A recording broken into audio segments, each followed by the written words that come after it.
Hello. माझ्या सासरचे सगळे functions झालेत आणि आता भोपाळला जायची वेळ जवळ आली. त्याआधी मी म्हटलं माहेरला जाऊन येते.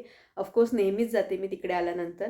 3-4 दिवस मी माहेरी आले होते आणि माहेरी आल्यानंतर इथलं चायनीज तर झालंच पाहिजे. त्यासाठी आम्ही सगळेजण आलो आहे. याला इग्नोर करा.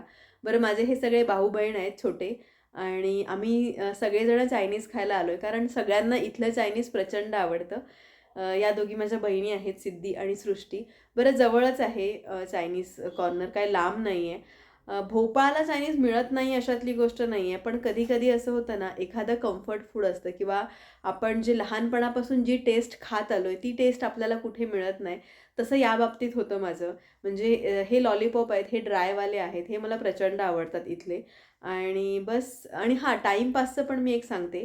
टाईमपास जो आता हे ड्राय नूडल्स आणि जी शेजवान चटणी आहे, ही भोपाळमध्ये कुठेच नाही मिळत. हे इकडेच मिळतं. म्हणजे हे आपल्याच आवारात मिळतं. मुंबईत म्हणा किंवा इकडे म्हणा, अशा ठिकाणीच मिळतं. आणि जी पहिल्यापासूनची टेस्ट आहे ना, ती विसरली जात नाही ना, असं माझ्या बाबतीत आहे. बरं, मस्त लॉलीपॉपवरती ताव मारले आम्ही आणि नंतर मग आम्ही सिंगापूर राईस वगैरे पण मागवलं होतं. सगळ्यांनाच इथलं चायनीज प्रचंड आवडतं आणि बस आता खाऊन पिऊन मग घरी जाऊ.